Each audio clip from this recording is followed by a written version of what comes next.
Ladies and gentlemen, please welcome our interviewer, Congressional reporter of the Washington Post, Erica Werner, with Senator Jeff Flake of Arizona.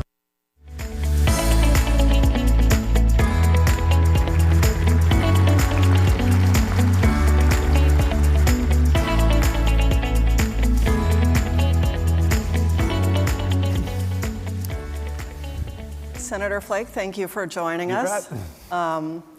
You heard perhaps the tail end of the last panel where there was a great deal of pessimism expressed regarding the debt situation and prospects for addressing it. I'm curious your thoughts as to how we got to this point.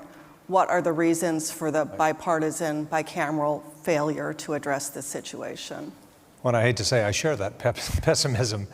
But I think we got here where we are is just the same tribalism problem that's affected our inability to address other issues of concern. Here, this is a difficult enough issue to face.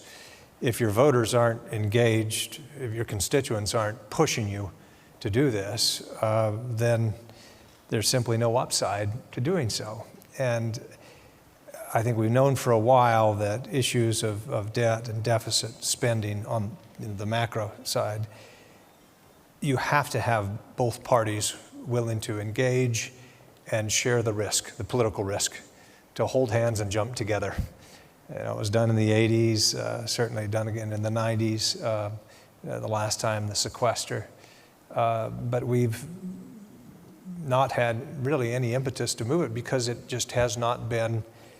It's not an issue that is motivating voters right now. Interest rates have been low. We're paying about, until this year, the same amount in debt service as we were 10 years ago when we had half the debt, simply because of artificially low rates. And so it just hasn't been felt, and haven't seen the inflation that typically comes. But at some point it will. And right now, I think this year we'll spend more than $50 billion more in debt service just because of a slight uptick in interest rates. And if they go where they've traditionally been, then the debt service will start crowding out other discretionary programs. Then it'll really start to pinch. But I don't know what will happen. Will we simply add more debt, or will we finally get serious about it? So you blame, at least in part, public indifference for the inaction by lawmakers. Yeah, it's like I said, this is an issue that's difficult enough to address when voters are pushing. When they're not, there's just not enough motivation to do so.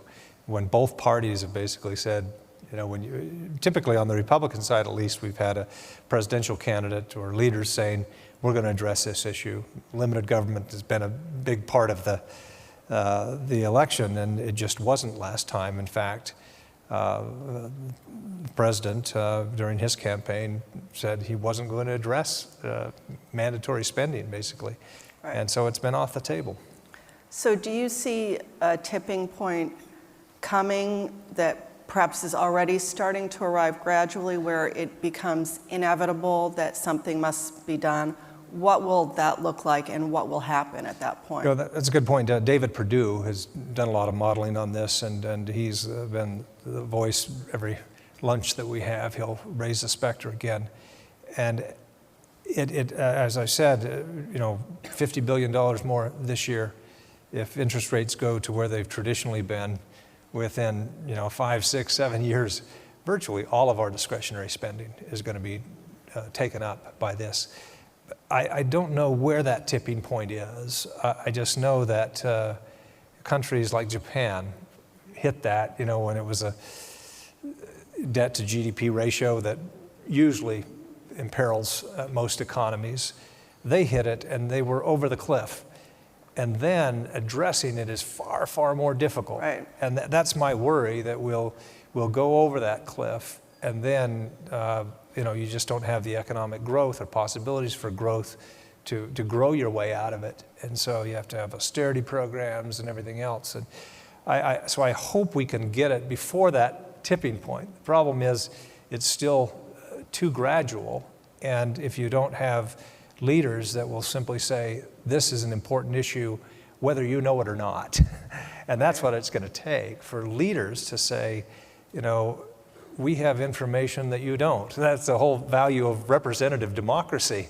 We're supposed to know more, perhaps, than others because we have access to information. But until we have leaders that will stand up and say, this is an issue, whether you believe it is or not, then we're going to, you know, just kind of gradually get to that cliff and probably go over it.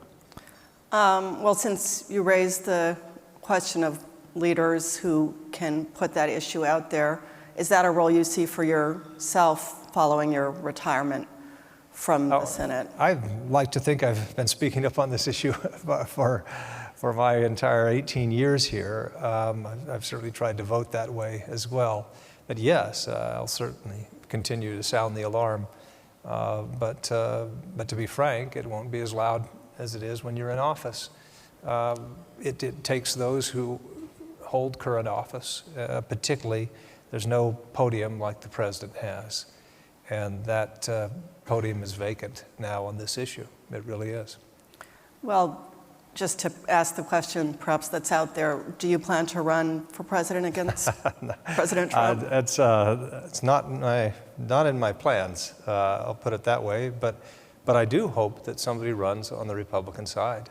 I do hope that somebody will run and remind Republicans what it means to be Republican in terms of, one, fiscal discipline, and two, a more inclusive approach to politics, not just drilling down on the base, and to get beyond this behavior and some of these policies that, to me, aren't very conservative. So as you alluded to, much of your career has been focused on fiscal issues, opposition to earmarks, opposition to pork. As you approach retirement and assess your years in office since you joined the Congress in 2000, I believe, do you feel that you have made a positive impact? What can you point to as the difference given the huge ballooning in debts and deficit over that time period? Well, when we came, I came in 2001 to Congress. At that time, it was interesting. I tell people we had meetings like with people like Dick Armey and others thinking, you know, we're running a nominal surplus now. Right. How could we actually pay this our debt down because we have instruments that, you know, go longer than you know, a couple of years and maybe we can't access it. So those were heady times. Right. Then 9/11 came and then we started spending big on a number of domestic programs. So Mike Pence and I came at the same time. We both ran free market think tanks in the 90s, and he and I, you know, like to joke that we were like Minutemen called to the battle, the Revolutionary War. We got there and then found out the war was over. And we were no longer talking about decreasing spending. And quickly we had No Child Left Behind, then we had the prescription drug benefit and these other programs. And then the discretionary spending, the earmarking, was simply out of control. I think it's easy to forget, and a lot of people are forgetting now how bad it was. Yeah. You know, we went from 139 earmarks in 1986 when President Reagan vetoed the highway bill because it was too larded with pork to nearly 20,000 earmarks spread across the appropriation bills worth about $30 billion. And what that did was, it wasn't the value of those earmarks that was driving up spending as much as once you got an earmark in a bill, you had to protect that bill and vote for it no matter what. And so it was very much like Tom Coburn said, the gateway drug to spending addiction. And what it really did was take our eye off the ball as Republicans for real oversight because we were too busy protecting our own little slice of that pie. And for those who say that you have to have earmarks to grease the skids to make legislation work, the last time we passed all appropriation bills before the end of the fiscal year was 1997. In 2005, the height of earmarking, when we had, like I said, 20,000 earmarks worth $30 billion, I think we passed 3 appropriation bills before the end of the fiscal year still. So it wasn't much for greasing the skids to get legislation going. It simply made us, really not very good spokesmen for fiscal discipline. I like to think if I made a contribution, I would go to the floor again and again over a series of years. You covered a lot of that, challenging these earmarked programs. And I challenged literally hundreds over a series of years, and I won 1 vote, just 1. It was a particular earmark that a Republican had, and the Democrats hated that Republican more than they loved their own earmarks, and so they voted it down. But finally, people started to come to the floor to withdraw their own earmark rather than defend it. And then I knew I was making progress. And then came the bridge to nowhere and a lot of corrupt earmarks, and one of our colleagues went to jail, or 2 of them, on this, and then it was just too corrupt to defend for anyone. And we haven't had congressional earmarking. We still have a lot of wasteful spending, but we got rid of that practice, and that's a good thing. And I was kicked off a committee too as punishment for going up against some of my own party on that, but it was worth it. And we got rid of that practice, and that's still a good thing. Having said that, and we have held until this year discretionary spending fairly in check until we blew it out of the water this year. So I do think that that's been an accomplishment, but we haven't been able to get to mandatory spending where the real drivers of our debt are coming from. Right. I want to ask you about the tax bill. You agreed to vote for that legislation after saying that you had a commitment from GOP leaders and the administration to work on a legislative solution to enact permanent protections for DACA recipients. There, of course, were some failed immigration votes in the Senate in February. Do you feel that the commitment that you received has been honored? Well, let me say, I wanted to vote for the tax bill. I like tax cuts. I am a supply sider. I do think that there are benefits that you get when you cut the right taxes. I would have done this bill differently. I would have done the corporate tax cut and not done any individual tax cuts at all. If you want stimulative effects, you get that lowering the corporate tax from 35 to 21, 22. You don't get it by lowering the marginal rate from 39 to 36. And I just didn't like the deficit aspects.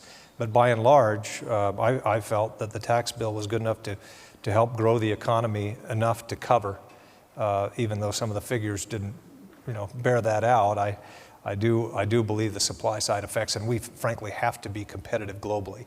So I wanted to vote for the bill, but hey, when you're one of the last votes, you use whatever leverage you have in the Senate to even get unrelated issues. And one that I've been concerned about as a party for Republicans is to deal with the immigration issue.